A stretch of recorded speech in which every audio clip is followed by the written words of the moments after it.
नमस्कार विद्यार्थी मित्रांनो, इयत्ता 10वी विज्ञान भाग 2 धडा 8वा पेशी विज्ञान व जैवतंत्रज्ञान या धड्याला आपण सुरुवात केलेली आहे. याचे 2 पार्ट आपण पाहिलेले आहेत. याचा नेक्स्ट पार्ट आज आपण पाहणार आहोत.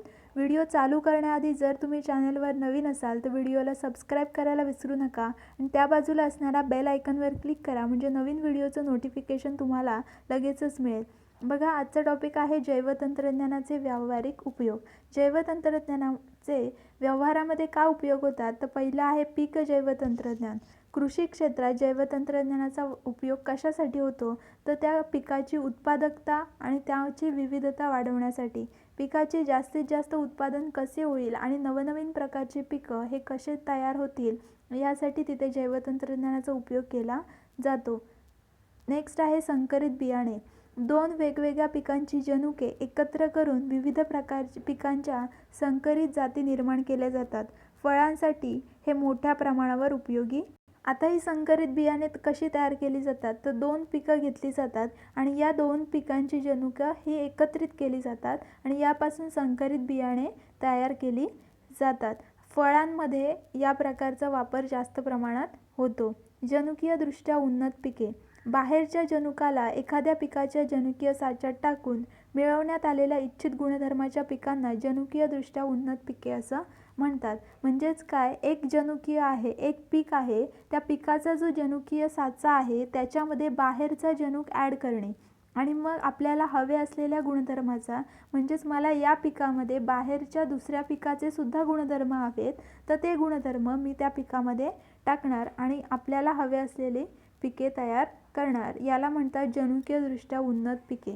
या पद्धतीने पिकांच्या जास्त उत्पादन देणाऱ्या रोगप्रतिकारक, क्षारता प्रतिकारक, तणनाशक प्रतिकारक, दुष्काळी तसेच थंडीच्या परिस्थितीतही तग धरू शकणाऱ्या पिकांच्या जाती निर्माण केल्या जातात. मग याचा फायदा काय होतो, आपल्याला हव्या असलेल्या गुणधर्माची पिके आपल्याला बनवता येतात. रोगप्रतिकारक म्हणजे कुठल्याही रोगाचा परिणाम त्याच्यावर होत नाही, ते रोगाला प्रतिकार करू शकतात. क्षारता प्रतिकारक म्हणजे जमिनीमध्ये जरी क्षारता असेल, पाण्यामध्ये जरी क्षार असतील तरी त्याचा परिणाम त्या पिकावर होत नाही. तणनाशक प्रतिकारक म्हणजेच काय, पिकाच्या आजूबाजूला तण वाढतं, गवत वाढतं, मग ते गवत मारण्यासाठी तिथे तणनाशक फवारणी केली जाते. मग तणनाशक फवारणीचा त्या मेन पिकाला सुद्धा परिणाम होतो. मग तणनाशक प्रतिकारक म्हणजे त्या तणनाशकाचा त्या पिकावर काहीही परिणाम होत नाही, फक्त गवत मरतं. दुष्काळी तसेच थंडीच्या परिस्थितीही तग धरू शकणारा, जरी त्या ठिकाणी दुष्काळ पडला आणि थंडी पडली तरीही अशा परिस्थितीतसुद्धा या पिकाची वाढ होते. अशा जाती निर्माण करण्यात आल्या आहेत. त्यामध्ये आहे पहिलं बीटी कापूस. बीटी कापूस ही एक कापसाची जात आहे.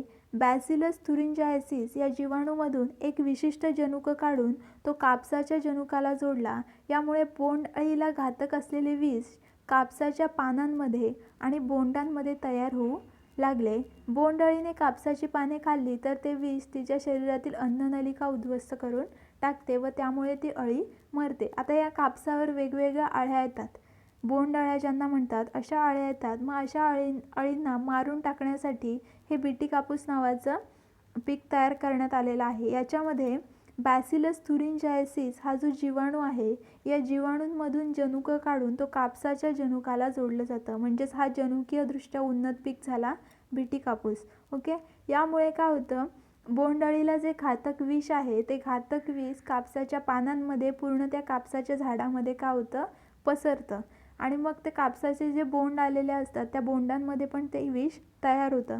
मग ते जी अशी पानं आहेत किंवा असे जे बोंड आहेत, जेव्हा ती अळी खाते तेव्हा त्या अळीच्या पूर्ण अन्ननलिकेमध्ये ते विष जातं आणि त्याची अन्ननलिका काय होते, उद्ध्वस्त होते आणि त्यामुळे ती अळी मरते.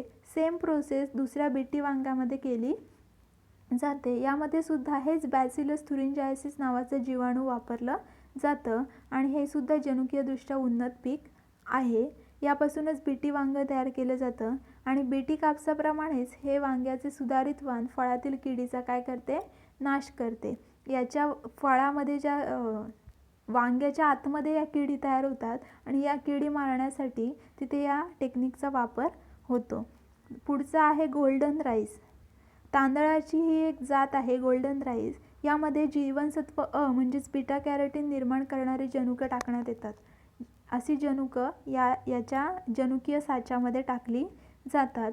2005 निर्माण करण्यात आलेला गोल्डन राईस 2 साध्या तांदळापेक्षा 23 अधिक बीटा कॅरोटीन सापडते. म्हणजे 2005 याची एक जात तयार करण्यात आली होती गोल्डन राईस 2. यामध्ये आपल्या नॉर्मल तांदळापेक्षा 25 पट अधिक का आहेत, बीटा कॅरोटीन आहेत, म्हणजे जीवनसत्व अ सापडते. पुढे आहे तणनाशक रोधी वनस्पती. तणांमुळे मुख्य पिकांच्या वाढीस अडथळा निर्माण होतो. तणांचा नाश करण्यासाठी तणनाशकांचा वापर केल्यास त्याचा विपरीत परिणाम हा मुख्य पिकावर होतो. त्यामुळे तणनाशक रोधी वनस्पती निर्माण करण्यात येत आहेत. यातून बाहेर पडणाऱ्या रसायनांमुळे तणांचे नियंत्रण सहज शक्य होणार आहे. आता काय होतं, नॉर्मल आपण जर एखाद्या झाडांची लागवड केली, पिकांची लागवड केली, तर त्यामध्ये गवत वाढायला सुरुवात होते आणि गवत वाढायला सुरुवात झाली का त्या मुख्य जो पीक आहे त्या पिकाच्या वाढीवर अडथळा निर्माण होतो. मग आपण काय करतो, त्यावर तणनाशक फवारणी करतो. मग त्या तणनाशक फवारणीने ते गवत मरतं, पण त्याचा परिणाम जे मेन पीक आहे, मुख्य पीक, त्या पिकावर होतो. मग काय होतं, तो मुख्य पीक त्याला पण वेगवेगळ्या प्रकारचे म्हणजे त्याची वाढ होत नाही, ते खुरटच होतं. मग त्यासाठी तणनाशक रोधी वनस्पतींची निर्मिती केली आहे.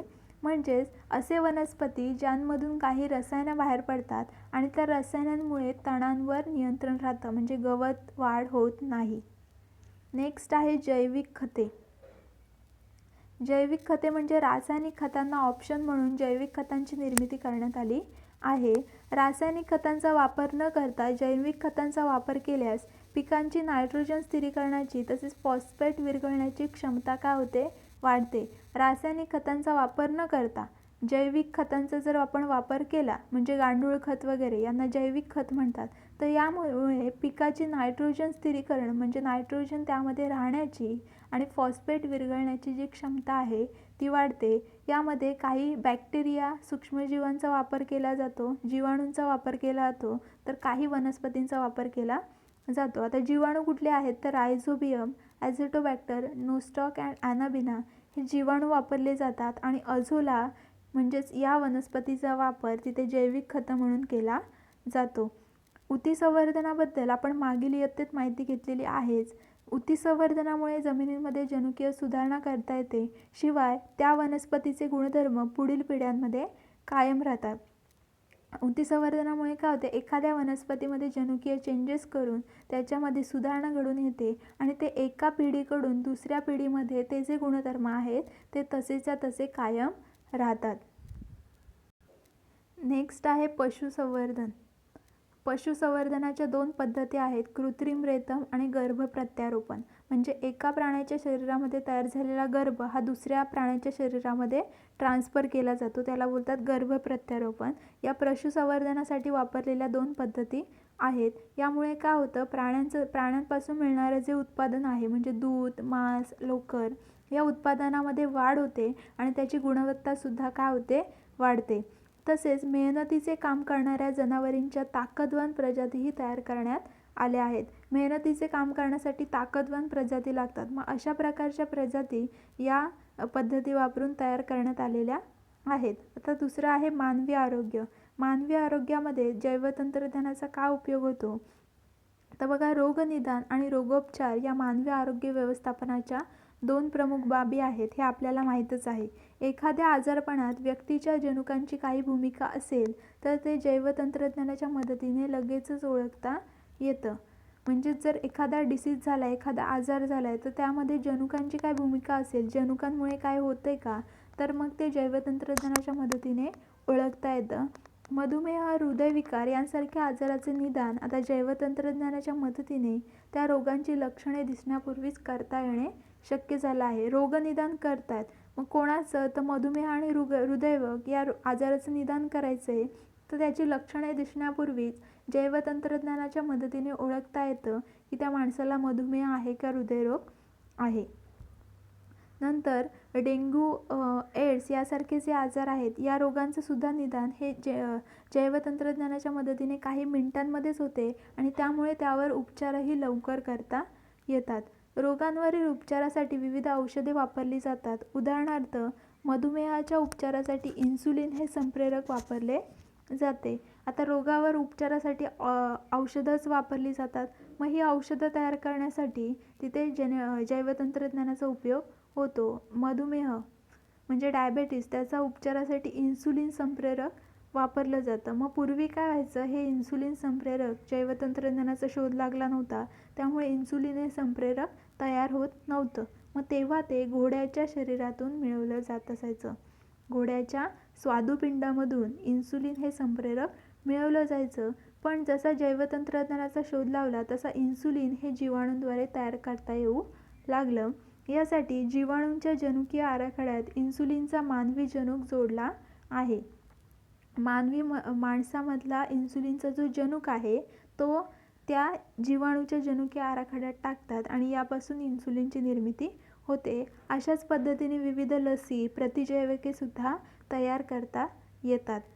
पुढचा टॉपिक तोच आहे लसी आणि लसीकरण. लसी म्हणजेच काय आणि त्या लसींचं लसीकरण. बघा, विशिष्ट रोगजंतू अथवा रोगाविरुद्ध कायमस्वरूपी अथवा काही कालावधीपुरती प्रतिकार क्षमता मिळवण्यासाठी दिलेले प्रतिजनयुक्त पदार्थ म्हणजेच काय, लस. ती लस कशाविरुद्ध दिली जाते? एखाद्या रोगजंतू किंवा एखाद्या रोगाविरुद्ध, त्या रोगाविरुद्ध टेम्पररी किंवा परमनंटली रोगप्रतिकारक क्षमता तयार करण्यासाठी, रोगप्रतिकारक क्षमता मिळवण्यासाठी एक पदार्थ दिला जातो. त्या पदार्थाला म्हणतात प्रतिजन आणि त्या प्रतिजनलाच म्हणतात लस. पारंपरिकरित्या रोगजंतूचा वापर करून लसी तयार केल्या जात असत. त्यासाठी रोगजंतूंना पूर्णपणे अथवा अर्धमेले करून त्याचाच वापर लस म्हणून केला जात असे. पूर्वीच्या काळी काय व्हायचं, रोगजंतूंचाच वापर लसी म्हणून केला जायचा. मग त्यासाठी काय केलं जायचं, जे रोगजंतू वापरतात त्यांना अर्धमेलं करायचं किंवा त्यांना पूर्णपणे मारून टाकायचं आणि मग त्याचा वापर लस म्हणून केला जायचा. पण याचा परिणाम काय होऊ शकतो की त्या संबंधित व्यक्तीला त्या आजाराची लागण होण्याची शक्यता असायची. म्हणून यावर दुसरा मार्ग काढला जैवतंत्रज्ञानाचा आणि या जैवतंत्रज्ञानाचा वापर करून कृत्रिमरित्या रस तयार करण्याचा प्रयत्न केला. मग त्यासाठी त्यांनी काय केलं, रोगजंतूंचे जे प्रतिजन म्हणून काम करतं त्याचे जनुक मिळवून त्याच्या मदतीने प्रयोगशाळेत ते प्रतिजन तयार केले. जे रोगजंतू आहेत त्यांचे रोगजंतूमधले जे प्रथिनं आहेत, प्रोटीन्स आहेत, जे प्रतिजन म्हणून काम करतं त्यांचं जनुक घेतलं आणि त्या जनुकापासून प्रतिजन तयार करण्यात आलं प्रयोगशाळेत आणि त्यांचा वापर लस म्हणून तयार करण्यात आले. त्यामुळे अत्यंत सुरक्षित लसी तयार करता येऊ लागल्या. आता अर्धमेले किंवा मृत जीवाणू विषाणू न टोचता प्रतिजन म्हणून काम करणारी प्रथिने शुद्ध स्वरूपात टोचली जातात. मग आता काय, जी पूर्वीची जी पद्धत आहे ती पद्धत न वापरता जे प्रतिजन प्रयोगशाळेत तयार केले जातात प्रथिनेंपासून, अशी प्रथिने शुद्ध स्वरूपामध्ये टोचली जातात. ही प्रथिने काय करतात, तर रोगाविरुद्ध प्रतिकारशक्ती कार्यान्वित ठेवून व्यक्तीला रोगमुक्त करतात. आपल्या शरीरामध्ये लस टोचल्यावर काय होतं, पोलिओची लस टोचतात, काय पोलिओ विरुद्ध रोगप्रतिकारक शक्ती त्या बाळाच्या शरीरामध्ये तयार होते. मग असंच काम कोण करतं, तर हे प्रथिने करतात. एखाद्या रोगाविरुद्ध प्रतिकारशक्ती तयार करतात आणि त्या व्यक्तीला रोगमुक्त करतात. लसीकरणामध्ये प्रतिकारी प्रथिने टोचणे अतिसुरक्षित आहे. जैवतंत्रज्ञानाच्या आधारे तयार करण्यात आलेल्या लसी अधिक तापशीर असून त्यांची क्षमता जास्त काळ टिकून राहते. ते काय राहतात, जास्त काळ टिकून राहतात. त्यामुळे त्यांची कॅपॅसिटी पण कशी आहे, तर जास्त आहे आणि ते कसे आहेत, तर तापस्थिर आहेत. उदाहरणार्थ पोलिओ लस, हिपॅटायटिस लस अशा प्रकारच्या लसी आपल्याला लहानपणी देण्यात येत आहेत. पुढे आहेत खाद्यलसी. म्हणजेच एखादा पदार्थ खाऊन त्या पदार्थामुळे आपल्या शरीरामध्ये एखाद्या रोगाविरुद्ध रोगप्रतिकारक शक्ती तयार होते, त्या लसी आहेत खाद्यलसी. आता खाद्यलसी निर्माण करण्याचे कार्य चालू असून सध्या जनुकीय तंत्रज्ञानाच्या साहाय्याने बटाट्यांचे उत्पादन घेतले जात आहे आणि असे बटाटे जेव्हा आपण खातो तेव्हा आपल्या शरीरामध्ये रोगप्रतिकारक शक्ती तयार होते. या बटाट्यांना म्हणतात जनुकीय पारेषित बटाटे. हे बटाटे विब्रियो कोलेरा आणि ई कोलाय यांसारख्या जीवाणूंच्या विरुद्ध काम करतात. कुठल्या जीवाणूंविरुद्ध? ई कोलाय आणि व्ही कोलेरा या जीवाणूंविरुद्ध हे बटाटे काम करतात. म्हणजेच जेव्हा आपण हे बटाटे खातो तेव्हा कॉलरा किंवा ई कोलाय या जीवाणूंमुळे होणाऱ्या रोगाविरुद्ध प्रतिकारक शक्ती ही आपल्यामध्ये निर्माण होते. पण असे जनुकीय पारेषित बटाटे शिजवून खाल्ले तर काय होईल? असे बटाटे हे कच्चेच खायचे असतात. जर ते शिजवून खाल्ले तर त्या बटाट्यांमध्ये असणारी रोगप्रतिकारक शक्ती ही काय होणार आहे? नष्ट होणार आहे आणि त्याचा आपल्याला काहीही उपयोग होणार नाही. आता खाली त्यांनी फ्लो दिला आहे. हे बटाटे कसे तयार होतात?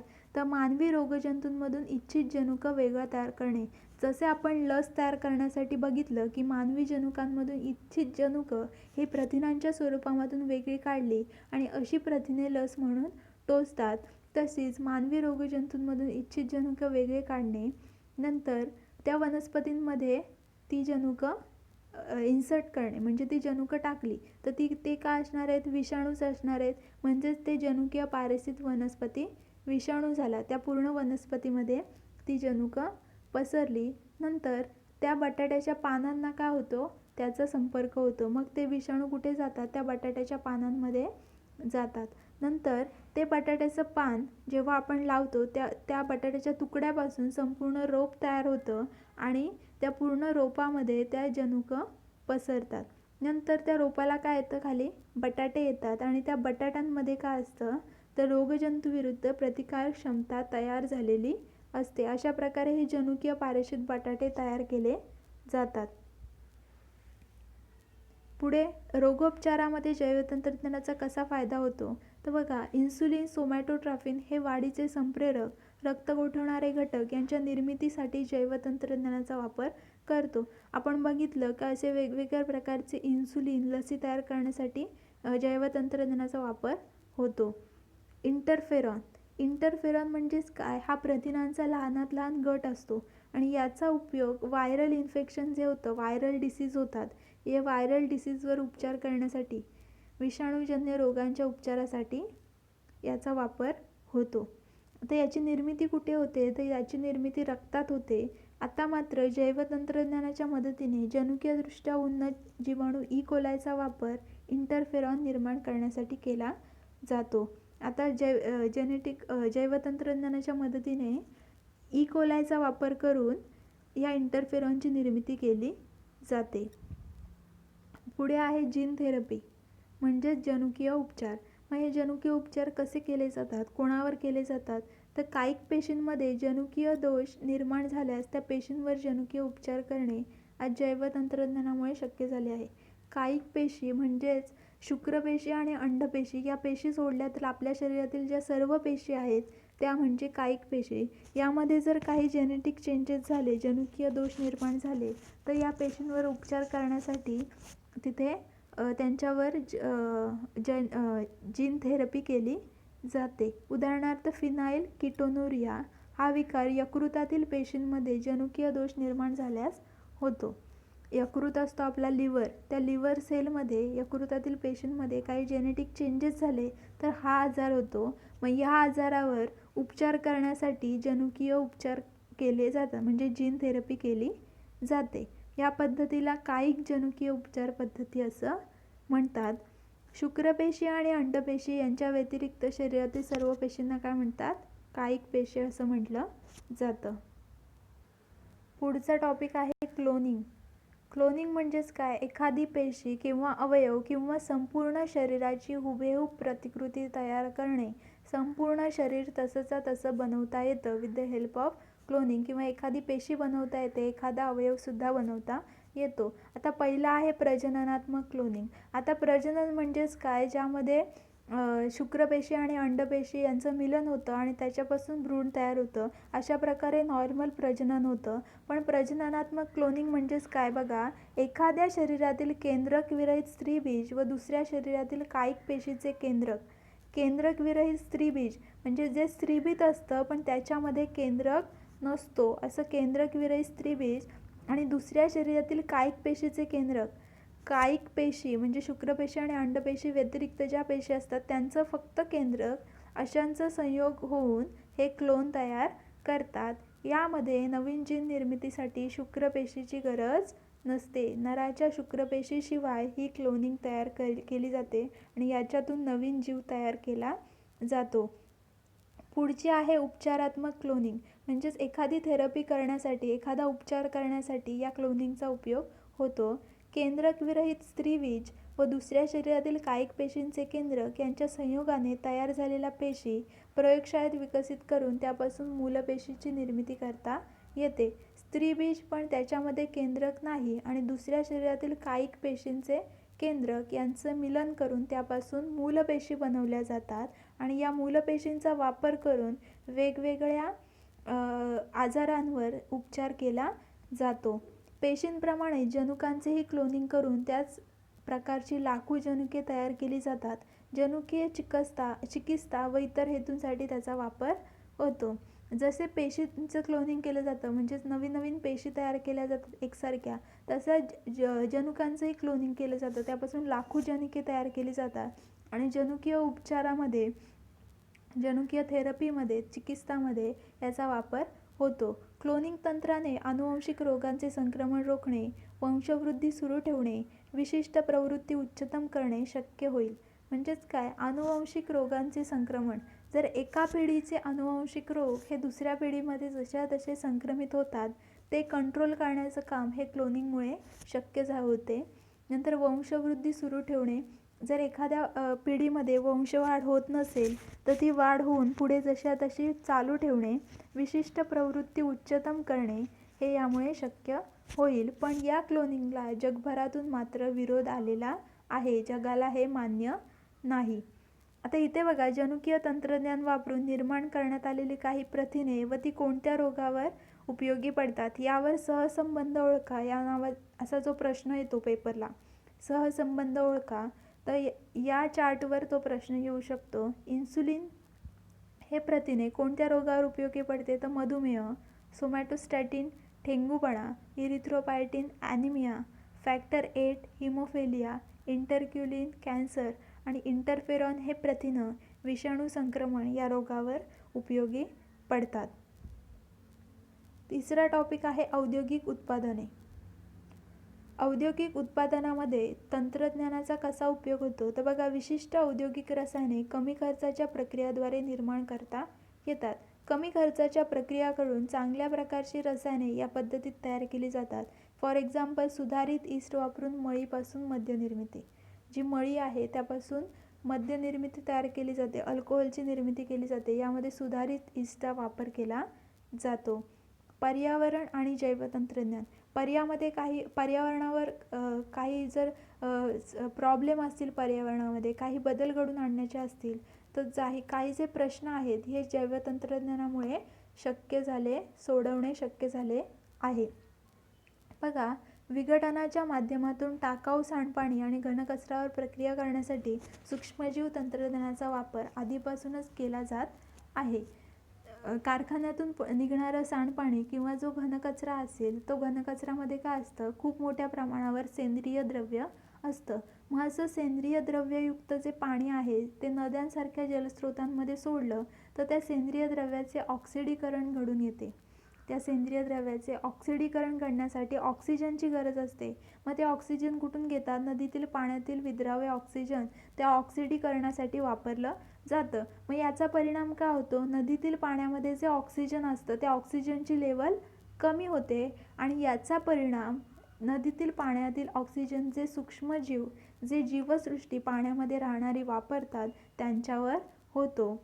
यावर उपाय म्हणून सूक्ष्मजीव तंत्रज्ञानाच्या सहाय्याने सेंद्रिय द्रव्याचे आधीच ऑक्सिडीकरण असे प्रक्रिया केलेले सांडपाणी नद्यांमध्ये सोडले जाते. मग यावर उपाय काय शोधून काढला की जे सांडपाणी आपण पाण्यामध्ये सोडतो त्या सांडपाण्याचं आधीच ऑक्सिडीकरण करून घेणे, आधीच ऑक्सिडीकरण करून घ्यायचं आणि नंतर मग तयार झालेलं पाणी आहे ते या नद्यांमध्ये सोडलं जातं. घनसेंद्रिय टाकाऊ पदार्थांवर प्रक्रिया करून कंपोस्ट खत तयार करतानाही मोठ्या प्रमाणावर सूक्ष्मजीवांचा वापर होतो. आता कंपोस्ट खत निर्मिती आपल्याला माहिती आहे, एखादा खड्डा खणून त्यामध्ये जर आपण तो पालापाचोळा घनकचरा टाकला आणि त्यावर माती टाकली तर मातीतील जे सूक्ष्मजीव आहेत त्याचं काय करतात, कंपोस्ट खत निर्मिती होते. मग यासाठी कोणाचा वापर होतो, तो सूक्ष्मजीवांचा वापर होतो. नवीन जैवतंत्र पद्धतीमध्ये जैव उपाययोजना, जैव कीटकनाशके, जैव खते, जैव संवेदके यांचा वापर केला जातो. आता त्यामधलं पहिलं आहे जैव उपाययोजना. जैव उपाययोजना म्हणजेच काय, वनस्पती व सूक्ष्मजीवांचाच वापर करून वनस्पती आणि सूक्ष्मजीवांचाच वापर करून पाणी, सांडपाणी किंवा एखादी प्रदूषित झालेली जमीन यामध्ये असणारे विषारी रसायने, त्यामध्ये असणारी प्रदूषके हे नष्ट करणे किंवा शोषून घेणे. त्यासाठी कुठल्याही केमिकलचा वापर करायचा नाही किंवा कुठल्याही मेकॅनिकल पद्धतीचा वापर न करता तिथे वनस्पती आणि सूक्ष्मजीवांचाच वापर करून अशी विषारी रसायने नष्ट करणे किंवा ती शोषून घेणे याला म्हणतात जैव उपाययोजना. तर यासाठी काही वनस्पतींचा वापर केला जातात आणि त्यांना म्हणतात फायटो रेमिडेशन. जर वनस्पतींचा वापर केला तर त्याला म्हणतात फायटो रेमिडेशन. आता ती काही उदाहरणं त्यांनी दिलेली आहेत बघा. सुडोमोनास, पहिली जीवाणू आहे सुडोमोनास. हे जीवाणू प्रदूषित पाणी आणि जमीन यातील हायड्रोकार्बन आणि तेलासारखी प्रदूषके वेगळी करण्यासाठी उपयोगी ठरतात. आता जर पाण्यावर जर तेल गळती झाली तर ती तेल गळती मेकॅनिकल पद्धतीने वेगळी करणे शक्य नसतं. मग त्यासाठी सूक्ष्मजीवांचा वापर केला जातो. तो सुडोमोनास जीवाणू तो काय करतो, प्रदूषित पाणी आणि जमीन असेल तर त्यामधील हायड्रोकार्बन आणि तेलकट प्रदूषके असतात ती वेगळी करतात. दुसरा आहे टेरिस विटाटा. ही नेचे जातीतील वनस्पती जमिनीतून आर्सेनिक धातू शोषून घेते. जमिनीमधील असलेला आर्सेनिक धातू शोषून घेण्यासाठी या जातीचा उपयोग होतो. नंतर भारतातील जनुकीयदृष्ट्या उन्नत मोहरीची जात सेलेनियम खनिज मोठ्या प्रमाणात शोषून घेते. ही सगळी काय आहेत तर प्रदूषके आहेत, विषारी रसायने आहेत आणि याचा परिणाम हा आपल्यावर किंवा त्या जमिनीमध्ये राहणाऱ्या सूक्ष्मजीवांवर होत असतो. मग अशा वनस्पतींचा वापर करून ती विषारी रसायने तिथून शोषून घेतली जातात. सूर्यफूल हे युरेनियम व आर्सेनिक शोषून घेऊ शकतं. डिइनोकोकस रेडिओड्रन्स हा जीवाणू सर्वाधिक किरणोत्सार प्रतिकारक जीव आहे. त्याच्यात जनुकीय बदल करण्यात आले असून अणुकचऱ्यातील किरणोत्सार शोषून घेण्यासाठी त्याचा वापर केला जातो. तर हा जो जीवाणू आहे तो काय आहे, किरणोत्सार प्रतिकारक, म्हणजे किरणोत्सार म्हणजे जे रेडिएशन येतात, जे हानिकारक रे येतात त्याला तो प्रतिकार करतो. मग तो काय करतो, त्याच्यात काही जेनेटिक बदल करून त्याचा उपयोग हा किरणोत्सार शोषून घेण्यासाठी करण्यात येतो. अणुकचरा जो असतो, अणुकेंद्र ज्या ठिकाणी अणुकेंद्र आहे त्या ठिकाणी मोठ्या प्रमाणावर अणुकचरा तयार होतो. मग तो अणुकचरा त्यामध्ये किरणोत्सार असतात, त्यामध्ये रेज असतात. मग ते रे शोषून घेण्यासाठी त्या जीवाणूचा वापर केला जातो. अल्फाफा गवत, तीनपाती गवत आणि राय यासारख्या गवताच्या प्रकाराचा उपयोग वनस्पतीद्वारा उपाययोजनासाठी करतात. ओके, म्हणजेच गवत जे आहे अल्फाफा, तीनपाती, राय यांचा सुद्धा या जैव उपाययोजनेमध्ये उपयोग केला जातो. नेक्स्ट आहे अन्न जैवतंत्र. अन्नामध्ये काही प्रोडक्ट जे आहेत, फूड प्रोडक्ट, ते तयार करण्यासाठी सुद्धा जैवतंत्रज्ञानाची मदत घेतली जाते. बघा, पाव, चीज, मद्य, बियर, दही, विनेगर इत्यादी अन्नपदार्थांची निर्मिती हे सूक्ष्मजीवांच्या मदतीने केली जाते. आपला जो धडा आहे ओळख सूक्ष्मजीवांची, यामध्ये हे सगळं दिलेलं आहे की कशा प्रकारे या अन्नपदार्थांची निर्मिती सूक्ष्मजीवांच्या साहाय्याने केली जाते. या वस्तू जैवतंत्रज्ञानाच्या आधारे तयार करण्यात आलेल्या कदाचित सर्वात जुन्या वस्तू येतील, कारण पूर्वीच्या काळापासून या वस्तू याच तंत्रज्ञानाच्या साहाय्याने बनवण्यात येतात. म्हणजेच दही बनवलं जातं तर दही बनवण्याची पद्धत ही दुधामध्ये विरजण टाकणे, हे खूप पूर्वीपासून ही पद्धत चालत आलेली आहे. पुढे आहे DNA फिंगरप्रिंटिंग. ज्याप्रमाणे एखाद्या व्यक्तीच्या बोटांचे ठसे हे एकमेव असतात, त्याप्रमाणे व्यक्तीच्या DNAची जडणघडणसुद्धा कशी असते, एकमेव असते. प्रत्येक व्यक्तीच्या बोटांचे ठसे कसे असतात, युनिक असतात, एकमेव असतात. कोणाचेही ठसे मॅच होत नाही. तसेच आपली जी DNA सिक्वेन्सिंग असते आपल्या शरीरामध्ये, क्रोमोझोम्स असतात आपले, त्या क्रोमोझोममध्ये हे DNA असतात. त्या DNAची जडणघडण सिक्वेन्सिंगसुद्धा कशी असते, एकमेव असते. त्यामुळे कोणत्याही व्यक्तीच्या उपलब्ध DNAवरून त्या व्यक्तीची ओळख पटवणे शक्य होते. या पद्धतीला DNA फिंगरप्रिंटिंग असं म्हणतात. एखाद्या व्यक्तीच्या DNAवरून त्या व्यक्तीची ओळख पटवू शकतो, याला म्हणतात DNA फिंगरप्रिंटिंग. मग याचा उपयोग कुठे होतो तर गुन्हे निदानशास्त्र, म्हणजे जी फॉरेन्सिक लॅब असते, फॉरेन्सिक सायन्स, यामध्ये याचा वापर होतो. गुन्ह्याच्या ठिकाणी आढळलेल्या गुन्हेगाराच्या शरीराच्या कोणत्याही भागापासून त्याची ओळख पटवता येते. एखादा क्रिमिनल आहे, तो गुन्हा करून गेला, तर त्या ठिकाणी त्याच्या शरीरातील कुठलाही अवशेष म्हणजेच त्याच्या बोटांचे ठसे तिथे आढळले तर त्या ठसेवरून त्या माणसाची ओळख पटवता येते. तसेच एखाद्या माणसाची डेथ झालेली आहे किंवा त्याला कोणी मारून गेलेलं आहे, त्याचा अवयव वेगळे केले आहेत, तर त्याच्या अवयवावरून सुद्धा त्या माणसाची ओळख पटवता येते. तसेच एखाद्या बालकाच्या पित्याची ओळखही करता येते. एखाद्या बालकाच्या पित्याची ओळख करायची आहे, त्याचा पिता कोण हे ओळखायचं आहे, तर बालक आणि पिता या दोघांच्या DNA मध्ये काहीतरी थोडीफार समानता असते. तर मग त्यावरून त्या बालकाचा पिता ओळखता येतो. हे संशोधन हैदराबाद येथील centre of DNA fingerprinting and diagnostic या केंद्रात केले जाते.